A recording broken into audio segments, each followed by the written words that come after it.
James Cooley Show, It's Your Life, can be heard every Sunday at 9 p.m. right here on The Answer San Diego.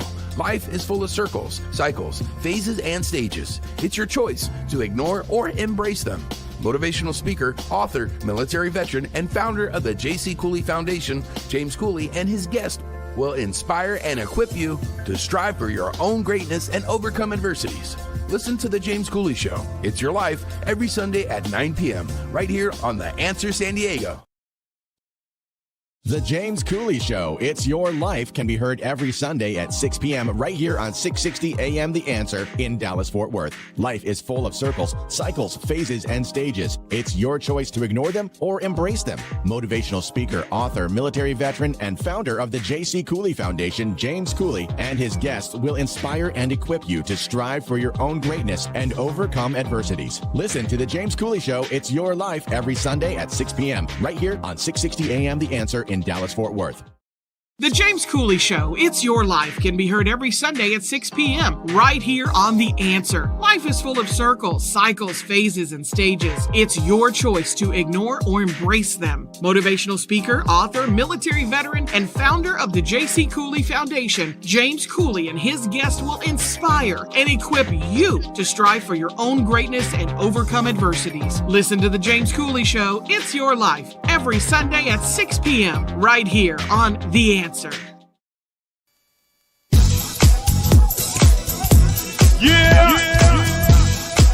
Dr. James J.C. Cooley. The James Cooley Show. It's your life. Yeah.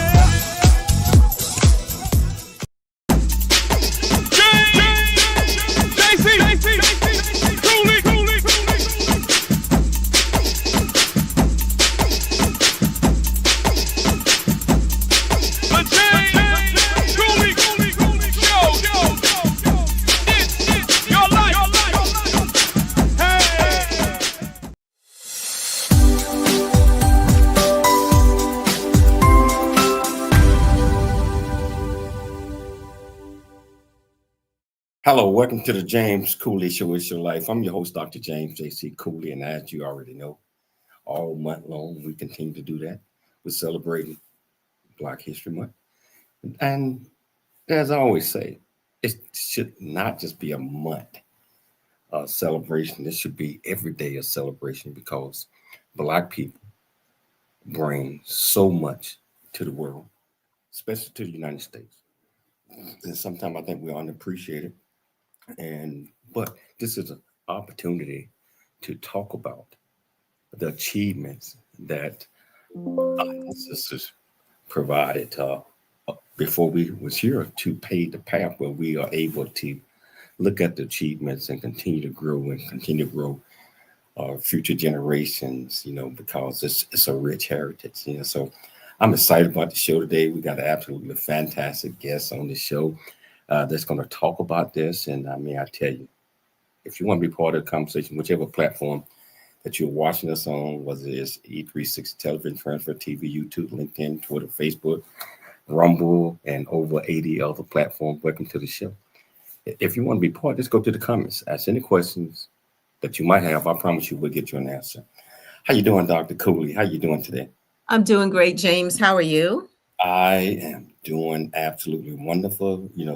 We got this fantastic guest on the show. She appeared on the show briefly a few months back, but I'm excited to have her on the show today. I'm excited to have her too. Celebrate Black History Month, and she's taking it from a different angle, but we're going to get to learn a little bit more about her and the organization that she works with. So let's go. I tell you what, can you please introduce the title of the show, the purpose of the show, and introduce this absolutely fantastic guest? Most definitely. So the title of today's show is called Shoulders We Are Standing On. We're having a conversation with Sonya Mallard. She's a cultural center coordinator at the Harriette T. and Harriette V. Moore Cultural Center and Museum. She's a community activist, writer, and a blogger. She's going to talk about the love of history. Whose shoulders are we standing on in our future as a culture? Sonya Mallard, wow. She finds time to write for the only African-American newspaper, Ebony News Today in Brevard County, and as a blogger with the Wells Project. She believes in community engagement, is currently the chairwoman of the Board of Adjustments, vice president of the North Brevard Democratic Club, first vice president of National Congress of Black Women, silver lifetime member of the NAACP, board member of Space Coast Black Chamber of Commerce, and so much more. She's a community activist with more than 30 years of experience in motivational speaking, HIV awareness, civic engagement, and mentoring. She's executive director of S&T Health Consulting, Inc., a nonprofit 501c. She serves her community, again, as an HIV educator, tester, and advocate. Please welcome to the show, Ms. Sonya Mallard. Thank you.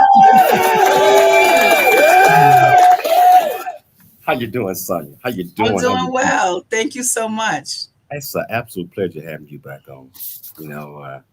You kind of gave us a tidbit a few months back of some of the things that you all are doing back in the great state of Florida. And I want to hear a lot more about all those things. But first of all, can you tell our viewers and listeners a little bit more about you, where you grew up, what made you click, why you so passionate about what you do? Yes. Again, my name is Sonya Mallard. I'm living in Florida now, but I'm truly a New Yorker, right? I was born and raised, and some might say a Harlemite. I grew up with that mentality that your word is your bond, and you mean what you say. You look a person straight in the eyes to see their soul. See, today's youth, they don't do that anymore. But I'm proud to say that I'm a true New Yorker, but I'm just living in the state of Florida. So, what makes you click? What gives you the passion? I mean, you're doing so many great things, especially when we're going to talk about the museum a little bit later. But let's tell our viewers a little bit more about you, why you're so passionate about your job. So, you know what, Dr. Cooley? I think I became so more passionate than what I've always been. I'm a 3-time cancer survivor, right? And I realized that time is short. I don't think you begin to live until you face with death, right? So when I went through chemo a couple of times, I realized, man, I don't have time to play. You got to go ahead and work while it's day. So I'm very passionate about things that I care about. And my community is one. Our race, our culture is second, right? And I think it's so important that people realize sometimes we always put off what we could do today for tomorrow because we keep thinking we have another day. But sometimes grace runs out on you. So when I realized that, you don't know when that sand is going to end in that glass. So now I just run with a fire. I run with a fire because I want to encourage, I want to uplift, and I just want to advocate for so many others who don't understand whose shoulders we're standing on, don't understand what life is about, and don't understand that they're trying to take us back. So it's important today to understand that time waits for nobody. And that's why I'm so passionate about all that I do. Wow. I always throw a wrench in the conversation in the beginning because just what you just said, you're so passionate about 3-time cancer survivor. If you had one adjective that you can use to describe who you are and why. So what is that adjective and why? So if I say one adjective, I would use the word helpful because that's the best adjective to describe me. See, my main goal is to assist the community by providing information, answering questions, and more importantly, linking people to resources that they don't know about. I'm here to make the community experience enjoyable and informative. And sometimes when we have the power to do what we can in our hands, some people don't like to do it. But I love to link this person with that person. Oh, you need this, Dr. Cooley? I know somebody. Oh, you need that? Just bridging that gap. Because so many times people think we're a crab in a barrel, right? But no, all we are is really, and I like to say helpful, that link to bring others in. Sometimes we got to kick down the door, and I just love bringing others with me and to hold the door open for others because we have to pass that baton. So that's what I'm all about. I would say that word is helpful. Helpful is a great adjective, and I like you said sometimes you have to kick down the door. Yes. And bring others through. And you mentioned something about holding us back or keeping us down. I mean, I think that that this is just my opinion in today's society. Right. In the last couple of months, I ain't feeling pretty good about what's going on, and thinking that it's it's a reversal of the things that our forefathers and our mothers all went through to open the door, kick down the doors, so that we are able to walk through proudly. You know, what are your thoughts on that? You know what? Let me say this. They always said, you know, I worked at Mount Sinai Hospital. So that's a Jewish hospital, right? And they always used to tell me, if you had a Jewish mother, and it was this older lady that used to be like a Jewish mother to us at work. And she used to always show me the Holocaust stamp on her arm and talk about her history. So one day on a Friday, I'll never forget this as long as I live. I was like, come on. You gonna keep showing me your brand? You know what she told me? The minute you stop talking about history is the minute it's going to repeat itself. And I never forgot that. And that's what's so important now. We have to understand not only where we came from, but where we're going. We have to understand our history. So what's happening right now, Dr. Cooley, they're trying to take us back. What's happening right now is that they're trying to throw all of this stuff our way so we can get what? Tired. We don't want to be a part of it. We don't want to listen to it. We're turning off the news so we can't see what's happening. No, this is the time that we have to stand 10 toes down. We have to be energized. We have to be united like never before. And we have to listen. We don't have another 400 years to be singing our Negro spirituals. No, we're not going back, and we can't allow them to take us back. So what are they doing? Banning our books. They're trying to erase our history. We can't let that happen. History was built off of our backs. Are we kidding? We can't allow that to happen. We can't. And you are absolutely right. And my book, my latest book, A Black Man Point of View, Mind, Body, and Soul, talk about the 400 years of what the Black men and Black women, Black people went through to stand up, to strive, and to not be pushed back into 400 years of slavery and 400 years of holding your head down, right?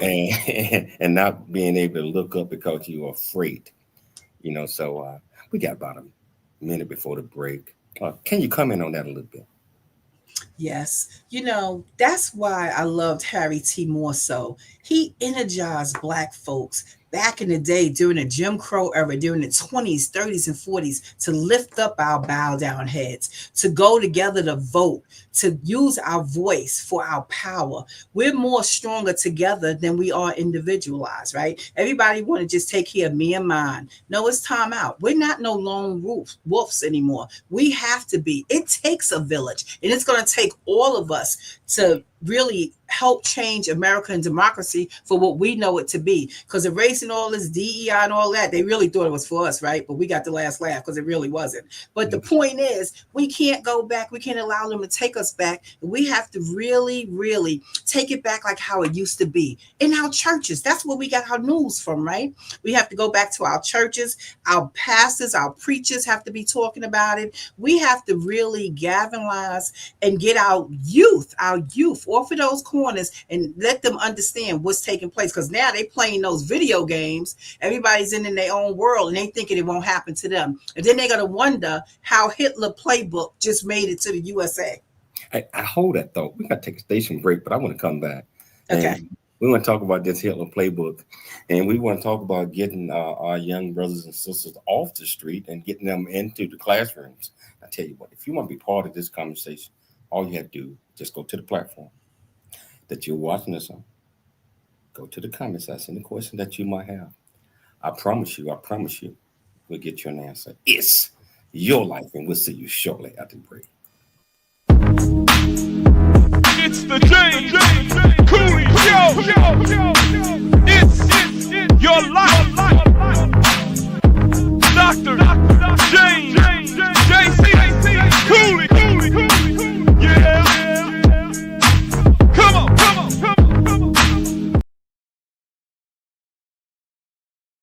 Really get a chance to know who you are.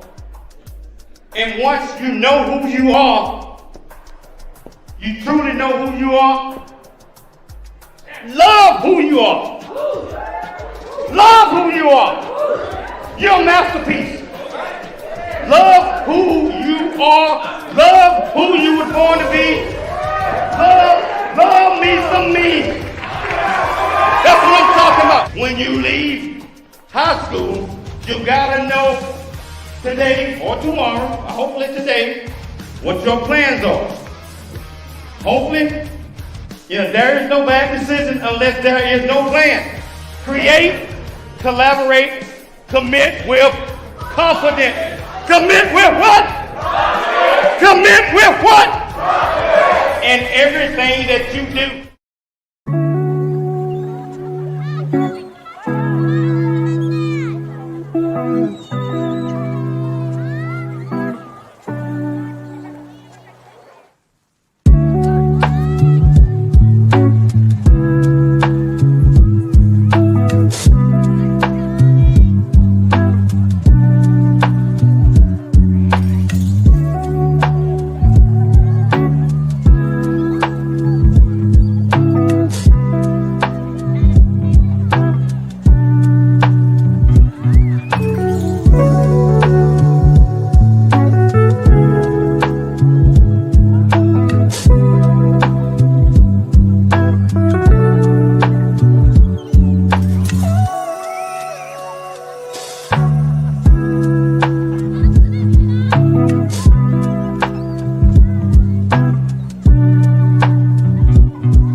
The James Cooley Show, It's Your Life, can be heard every Sunday at 9 p.m. right here on The Answer San Diego. Life is full of circles, cycles, phases, and stages. It's your choice to ignore or embrace them. Motivational speaker, author, military veteran, and founder of the J.C. Cooley Foundation, James Cooley, and his guest will inspire and equip you to strive for your own greatness and overcome adversities. Listen to The James Cooley Show, It's Your Life, every Sunday at 9 p.m. right here on The Answer San Diego. Hello, welcome back to the James Cooley Show, It's Your Life. And I tell you what, I'm sitting back having this great conversation with Sonya, and she just telling you how it is. That's just how it is. I mean, you have to put what you believe and your feelings out front. And we talked about right before the break, people walking around holding their head down after 400 years of slavery and all in building countries, especially United States, France, and all these other countries on the backs of Black folks. And now I believe that everything is being taken backwards. At least that's how it's set up. And we have to wake up and not go for the okie-doke. I mean, going for the okie-doke and sitting back and just like prior to the election and all that, and a lot of brothers I talk to say, hey, what? We're going to vote because we're going to get a stimulus check. You better get educated. A stimulus check? Right. Are you serious? We need to get educated because that okie-doke is out there. And, I'm telling you, I ain't the type that's going to be walking around with my head hanging down. I'm going to stand up tall, look you directly in the eye, because that's what it requires. And Sonya, you mentioned something about the Jim Crow laws, the 1920s, 30s, and 40s. And you mentioned this author, I forgot what it is, that kind of talked about get your head up, stop looking down. Can you talk about that a little bit more? Yeah, back in those days, those Jim Crow laws was like, remember, a Black man couldn't even look a white woman in the face. They had to cross the street and put their head down. Remember how they taught us you couldn't even look your master in the eye, right?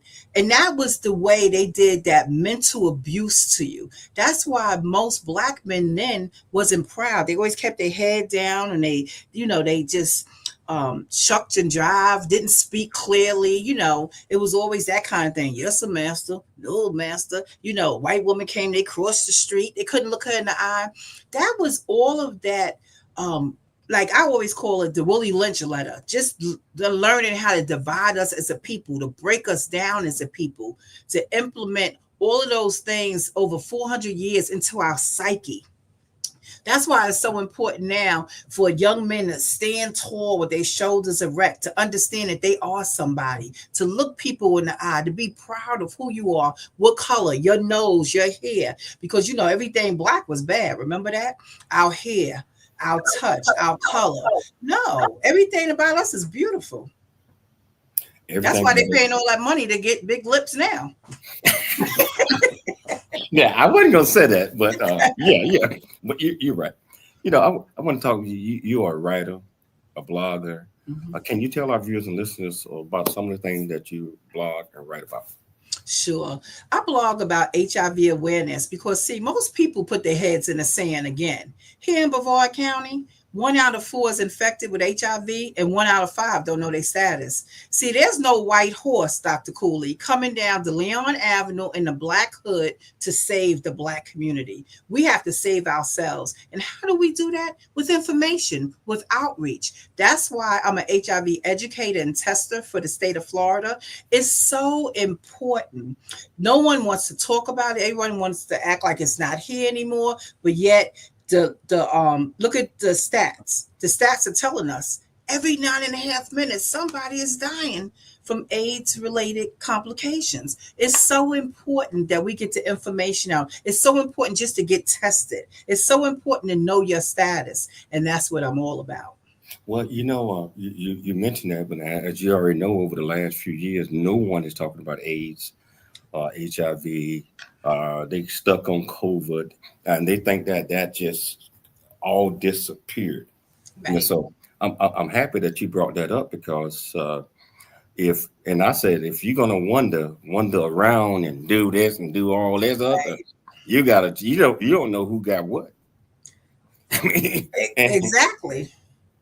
And people don't understand the importance of not only getting tested, because this is what you hear, and especially people in our age group, the older adults, because they'll say, like in the 50s, 60s, oh, I knew him back in school. Well, what happened during all those years? Because everyone he slept with, you have just now slept with, especially if you use unprotected sex. And that's what people tend to forget. Yeah, he was probably a good person. We're not taking that away from him. But the choices we make, that's the important thing, the choices we make. Oh, yeah. Sonya, I want to talk about this Harriette and Harriette V Moore Culture Center and Museum. I know that Dr. Terry Spain talk about this all the time, and talk about you and all the great things that you're doing in awareness. Can you tell our viewers and listeners what that is, a little bit about it, so they can get educated? Yes. Well, I have a great team here. I have Cassandra Wright, who's really the yin to my yang. She's the assistant director here at the museum, and a staff of great people that work with us. But the Moore Cultural Center Museum, we're really celebrating the lives of the Moores, right? Because Harriette T. Moore was the first civil rights activist in the state of Florida. So we're promoting awareness of their unique contributions to the early civil rights movement. Now, you got to remember, Dr. Cooley, most people think the civil rights movement was when Rosa Parks said her feet was tired. She didn't want to get up off the bus that day. But actually, we got to back up. Before there was television, in the 40s and the 50s, when we used to sit around the radio and listen, there was a man right here in a small town called Mosquito County in Mims. They were both educators. They were principals of a colored school, because that's when the Jim Crow era, right? We had the colored school, we had the white school. They were here definitely making a difference for people. So here at the museum, we have their family artifacts. We have a timeline museum that starts from the Emancipation Proclamation, 1860, and it goes all the way around the room to 1964 to the Civil Rights Voting Act, right? Then we have a replica home of their house right here on their property, because we're on a home site. So when you step on the grounds here, now, when they died, they had 4 acres, and now we're on 12 acres of land for the sake of the museum. You will get the chills in your body. You will know you standing on hollow ground, right? And when you hear the story, you're going to understand why you get those chills. So it's in remembrance to them. Wow. You know, one of the days, I'm just like I told you last time, I'm going to come there. And I want to sit on, walk on the ground and see all that. Yes. Well, in the next segment, in case Cassandra, we got to bring her on, so she got to talk Yes. Yes. in the next segment. And Okay. but you mentioned something that we read about December the 25th, 1951. What happened on that date? Dr. Cooley, December 25th. Everybody around the world, whether you celebrate or not, we know that's Christmas, right? Yes. And come on, can we just talk? You know how we celebrate Christmas, right? Yes. The family get together. We all got that one uncle. We re-gift the gifts. Can you smell the food cooking in the kitchen? That's what we do on Christmas, right? Well, the Moors was celebrating Christmas pretty much like you and I, with one exception. They wasn't going to open up their presents that day because their baby girl was coming home on a train the next day. Now, Dr. Cooley, every place in America got that imaginary line, and it's called the railroad tracks. Yeah. Harriette T. Moore lived on the white side of town. So on Christmas Day, December 25th, they got in a 1947 Ford Model A car, drove across Old Dixie Highway, that imaginary track, and went to East Mims, to the black neighborhood, and they ate, they talked, they laughed, probably drunk some Kool-Aid too, and they celebrated Christmas. But let me tell you something. Something evil was lurking in the grove, and it was the KKK. And I know someone gonna say, come on, Miss Sonya, how you know that? From the FBI reports. They was smoking cigarette after cigarette. They was plotting and they was waiting. Somebody gave the layout to Harriette T. Moore's house. They knew where the bathroom was at. They knew where the kitchen was at. And they even knew what side of the bed he slept on. Not only was it Christmas, Dr. Cooley, it was their 25th wedding anniversary. So when he came back home, he had a cake for his wife. They danced a little bit. They talked. They laughed. His mother was visiting from Jacksonville, Florida. And she said, Harry, you got to stop this foolishness. You're going to get yourself killed. And he said, Ma, what's the price of freedom? And they went to bed. Now, they had no idea the Klansman was right outside on the orange grove on the premises. They was plotting and they was waiting. And you know those old houses, they used to be built up. So you had that crawl space underneath. At 10 o'clock, they would sleep. At 10:15, they were sound asleep. And at 10:19, the Klansmen got Yancey. They started crawling from underneath the grove and went up under the house. And they lit that dynamite. At 10:20, Dr. Cooley, boom! They said that was the loudest bomb heard around the world. People as far as Scotchmore came running, Titusville came running. They thought NASA blew up. They said, Professor Moore's house. Professor Moore's house. That dynamite was so explosive that it took Harry and Harriet's body off the bed, lifted them into the ceiling, and printed and caved into the ground. Can I tell you something?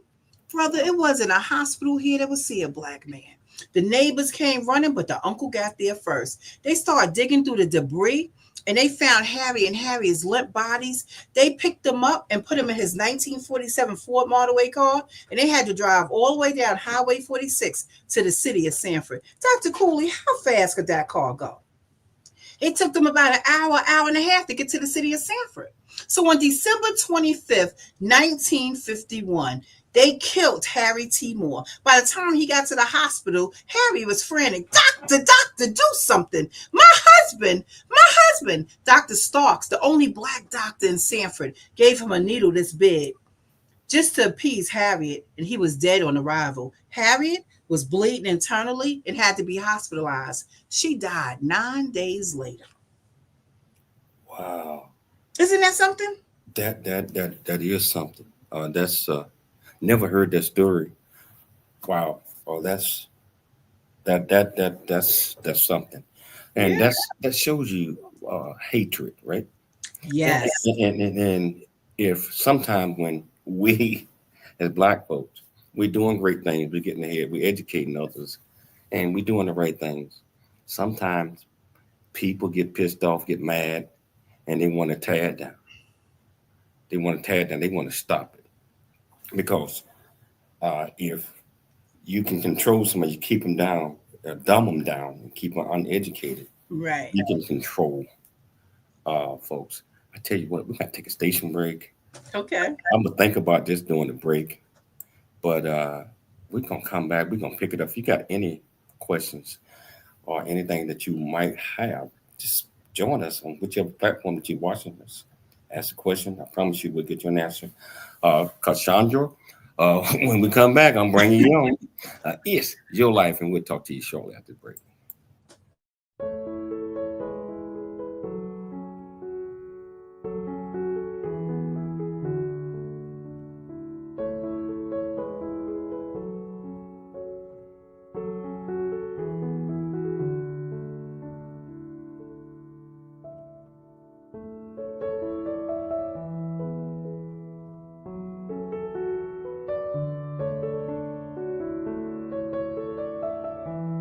A Black Man's Point of View is the newest Amazon.com #1 release and bestseller book from author Dr. James J.C. Cooley, featuring the perspective from 11 other contributing authors. In A Black Man's Point of View, Dr. James Cooley unpacks his thoughts and personal experiences about the challenges, stereotypes, and feelings of self-worth that many black men face today due to a 400-year ancestry rooted in slavery and colonization. Yet, how so many black men move forward despite this history. Most importantly, A Black Man's Point of View conveys that all men, regardless of race, creed, or color, are capable of love, respect, and dignity. Described as a map to a greater life from the heart of a man who's experienced life's misfortune and harsh conditions, James shows us how beliefs, convictions, and a healthy mentality can help propel a life worth living. A must-read for all. Order your copy of A Black Man's Point of View by author Dr. James J.C. Cooley today from Amazon.com or wherever books are sold. Noah Dingley here, producer of The James Cooley Show, It's Your Life. And the new audio version of James' book, Country Boy, City Boy, A Journey That Ain't Over Yet, is a must-have. James shares his true life story of struggle and success in America. It's both a cautionary tale and a roadmap to achieving the American dream. Get the new audio version of Country Boy, City Boy, A Journey That Ain't Over Yet by James Cooley on Amazon.com or wherever audiobooks are sold.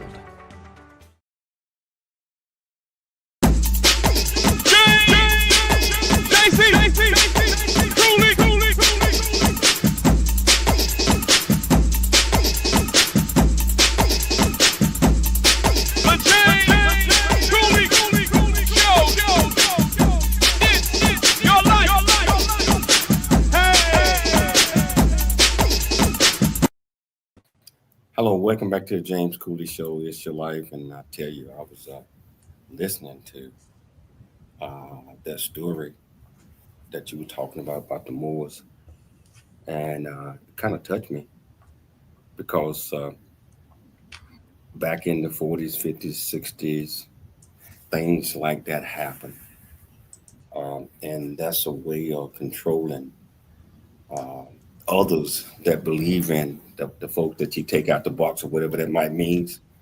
It's you do that, and it's hatred, racism, all of that. I mean, there is no place for that. At least in my heart, I don't have a racist bone in my body, but I do know what's right and I do know what's wrong. And sometimes we have to call it like we see it. And the sacrifices that you was talking about with Harry and Harriette that they did, and the legacy that still is going on right now is so amazing. But we have to get our youth, our young adults, our communities, we have to get us in the form of understanding that people sacrifice so much so that we can walk through those doors that you talked about, walk through those doors or kick the door down so that other people can walk through. Can you pick that up a little bit? And Cassandra, I'm gonna talk to you in a minute. But yes. I think it's so important that we educate our youth, especially today, about history, to let them know what it means and where we're going, right? And I'm proud to say here at the Moore Center, we do that every day. We have an agreement with Brevard Public Schools right now where we have at least 200 to 250 kids a day from Monday through Thursday, starting in January and it ends at the end of April, educating them about the lives of the Moors. And what we do, we break them up into 4 groups. So they go into the storytelling room, and that's the room that I love, that I'm in, that I love to see, because most of our children are come in, they're sitting in the back of the room. First thing I say, we sat in the back of the bus much too long. So I bring them to the front. The other thing is that when they come in, they slouching down, but by the time they leave out of there, their shoulders are erect. They understand that they're standing on someone else's shoulders. They understand that what it took for them to even go to school. They didn't even really know. They couldn't even go to school, and the books was banned back then, and they couldn't even learn how to read and write. So it's so important that we do affirmations with them. And I love the start of your show because we do affirmations with them to let them, to reaffirm them. Because sometimes parents or their loved ones, you don't know when's the last time they even received a hug, right? Or to let them know that they're somebody and they're important and that they will be a high school graduate, let alone a college graduate. So that storytelling room is very important. And then they go into the room where Miss Lala is at. Cassandra's in the room with the museum, and she's literally teaching them key points in the museum about the education and historical facts around the world, about the NAACP, how the Moors galvanized people to lift up their bow down heads. What happened over there with Sheriff Willis McCall with the Groveland Four, right? Up until the Civil Rights Voting Act. And then they'll go to the replica house and they'll do a scavenger hunt around our walking trail. So I'm really excited that students get to come here, not only to learn the history, but you could tell when that light bulb goes off in their head and they become a part of the history. Wow. And that's what was uplifting when the light goes off and they understand. Yes. And, you might not reach all of them, but you're going to reach some. Oh, yes. Some that's going to move forward and do great things, going to go to school, get educated, and they will never, ever forget that moment. No. Cassandra, I want to hear, do you even talk? I mean, yes, I talk. I am, I do the facts, ma'am. I'm that person that talks about the triangular or the transatlantic slave trade with the students.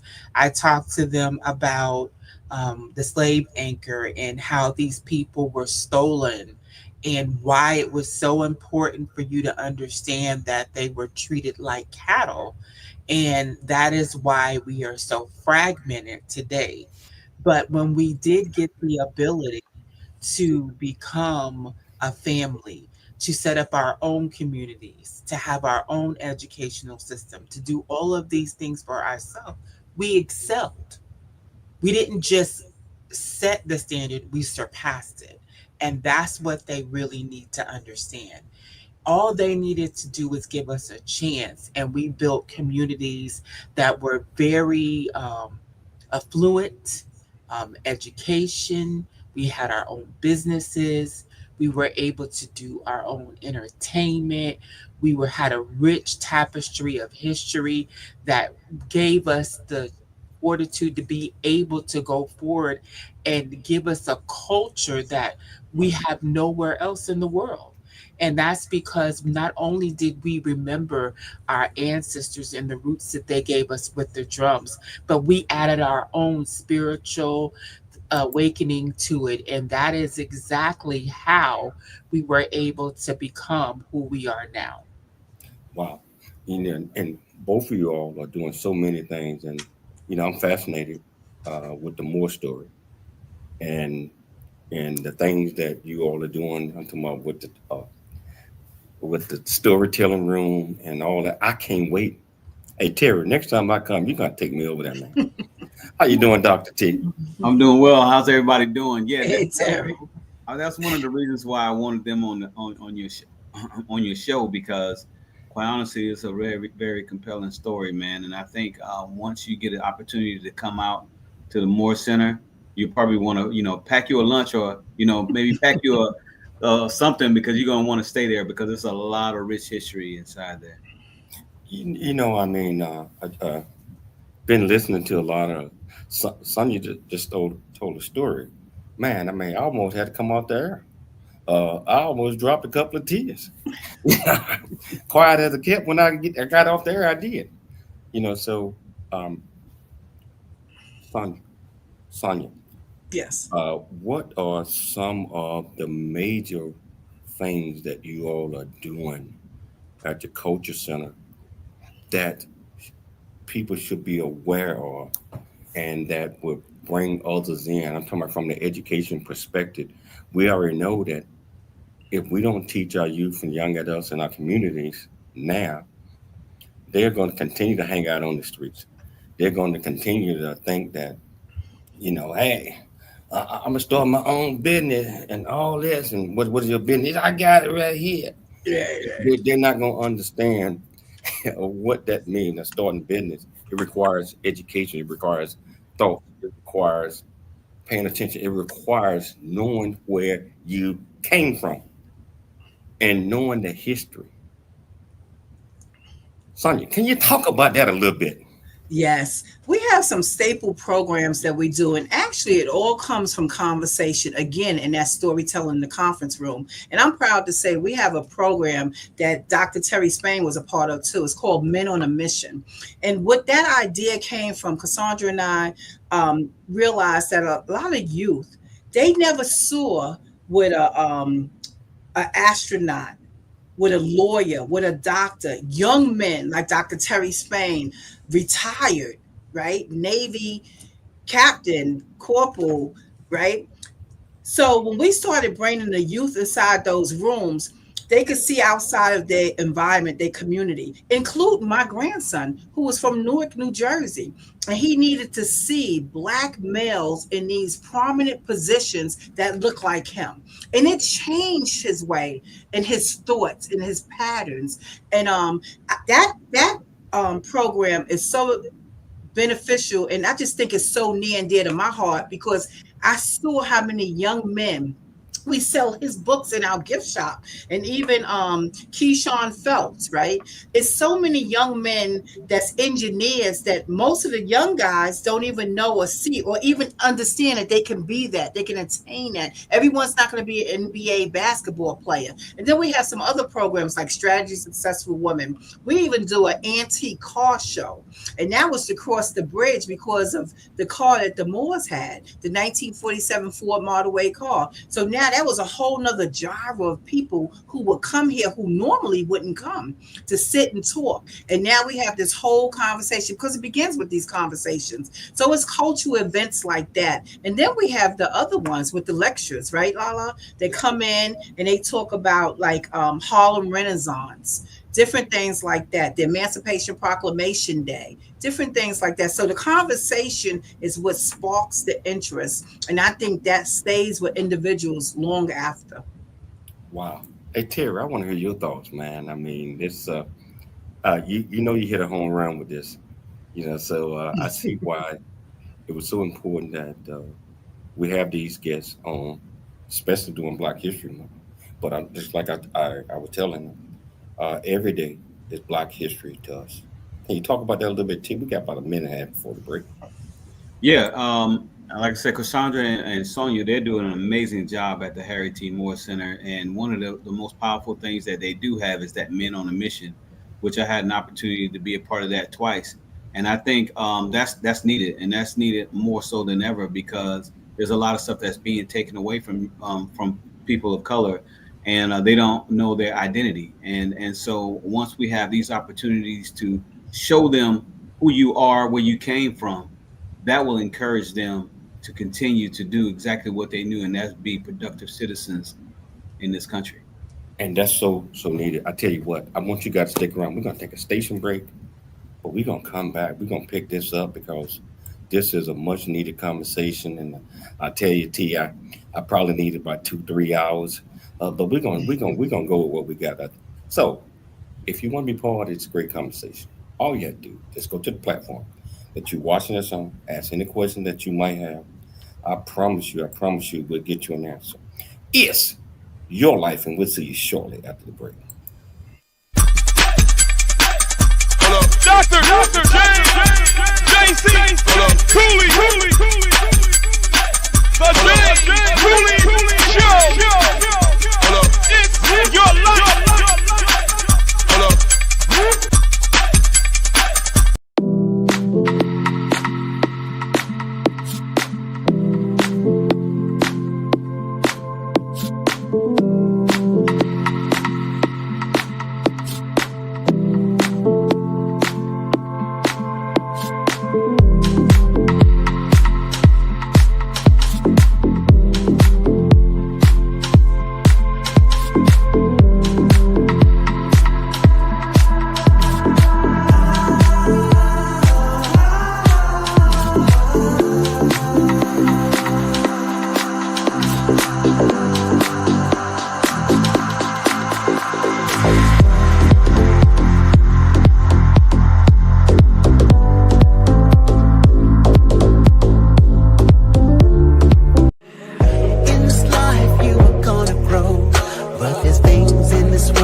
see is you, but you got to have these 4 C's. Create, collaborate, then you commit with confidence. Create, collaborate, then you commit with confidence. It's the 4 C's. Gotta have it, oh yeah. It's the 4 C's.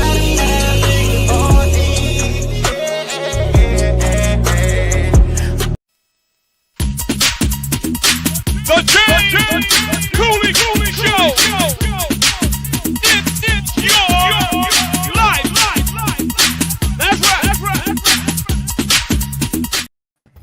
Hello, welcome back to the James Cooley Show. It's your life, and I tell you what, I am learning so much from, especially these 2 young ladies, and of course, my little brother, Dr. T. I always learn so much from him, and the history. I think is you mentioned that's Sanford, Florida, right, son? Mims. We're in Mims, Florida. Oh, something my boy. I noticed you had mentioned Sanford. Right. That's where they took the body when when the house exploded. They drove all the way to Sanford. Oh, wow. Yes. This is a story that should be shared, not just in Florida, but all around the country, to give people insight of some of the things that was happening. Most of the things in Black history, you mentioned Rosa Parks, and everybody know Martin Luther King, all that, Emmett.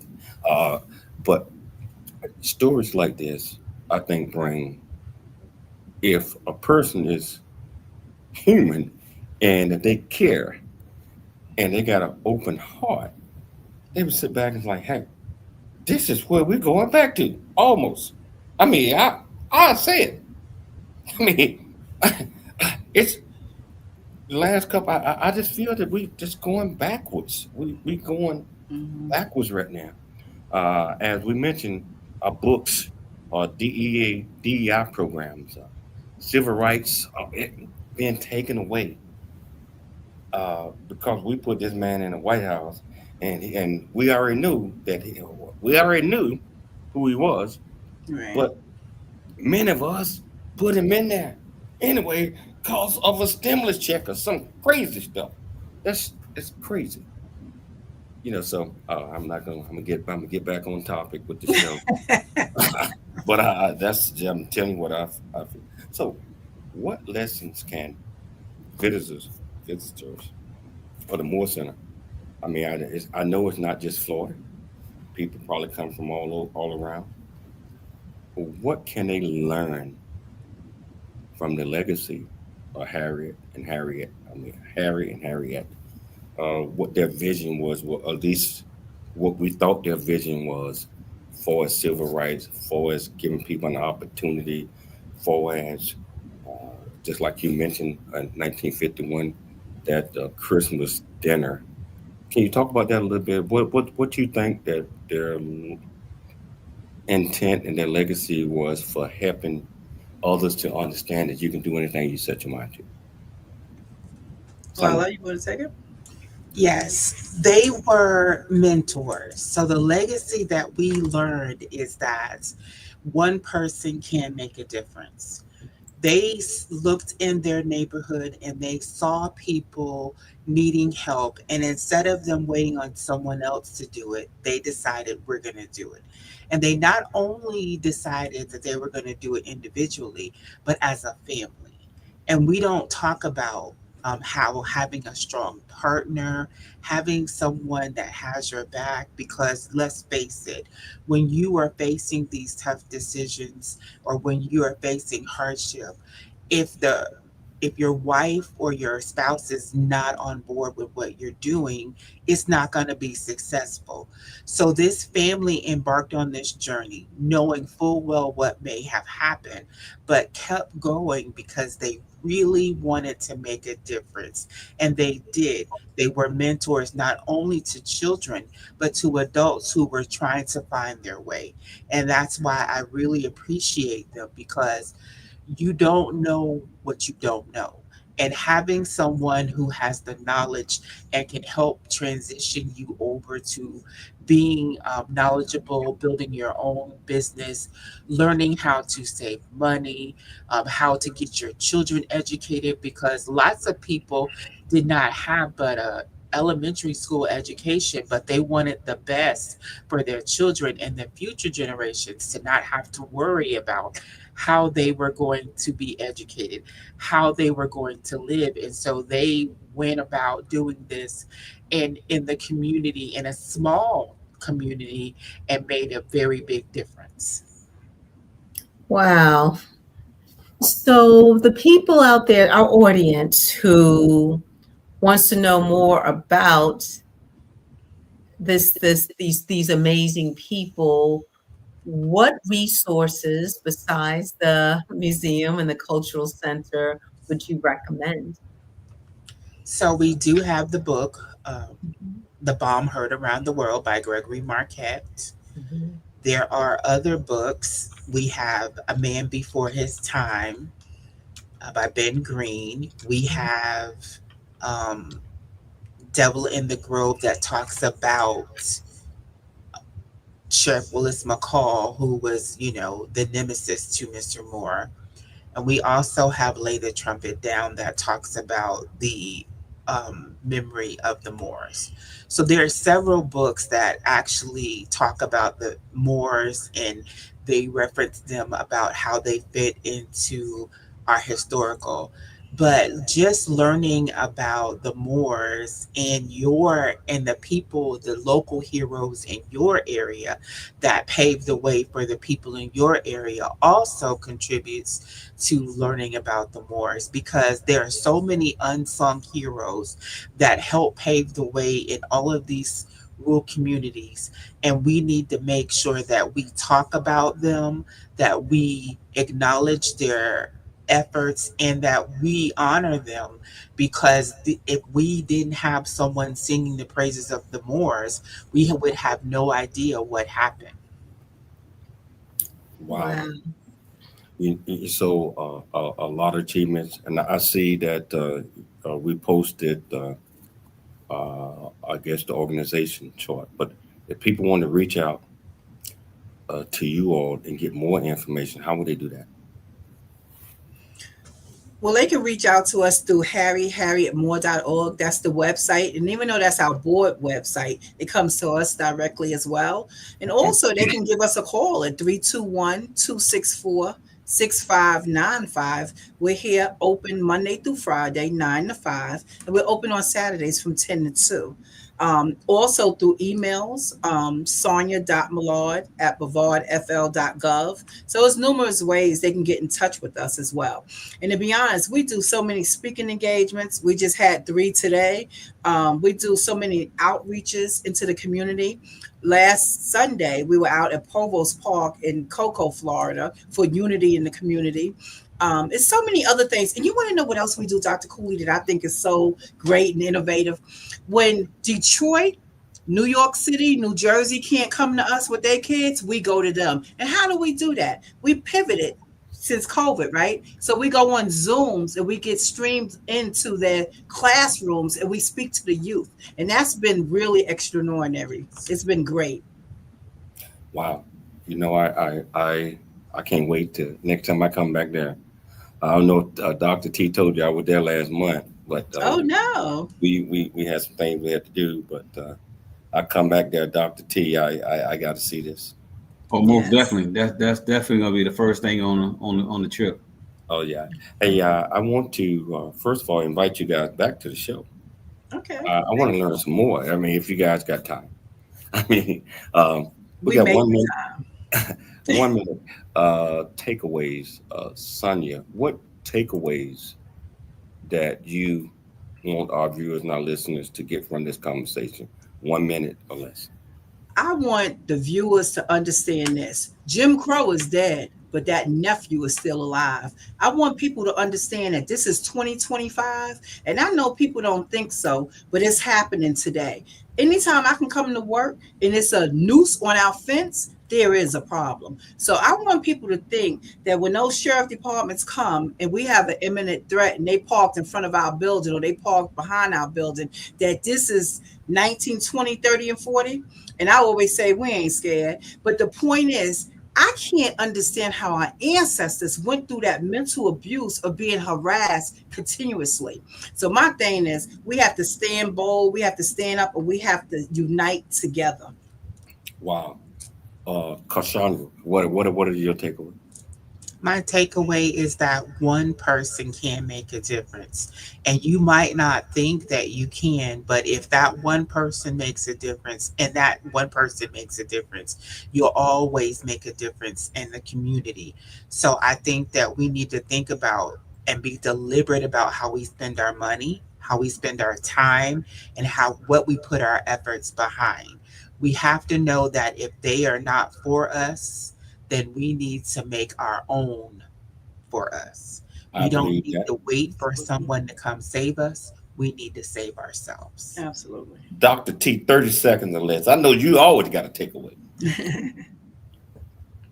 You're on mute, Dr. T. Sorry about that. One of the things I always say, and I think is very fitting for this setting, is very few burdens are heavy if everyone lifts. So that means we all got to come together and lift together, because if we lift together, there's strength in numbers, and there's always strength in this unity as well. So that's my take, and I'm excited. I'm fired up and ready to go. I am too. I want to thank UT for bringing these two young ladies on the show. I'd like to thank Dr. Cooley for putting together another absolutely fantastic show. I'd like to thank our viewers and our listeners for always tuning into the James Cooley Show live Monday through Friday at 2 p.m. Pacific Standard Time, 4 p.m. Central Standard Time, 5 p.m. Eastern Standard Time. Always, always, always dream big, think big, and be big at everything you do. We'll be back tomorrow. Same time, same place. It's your life, and we'll see you then.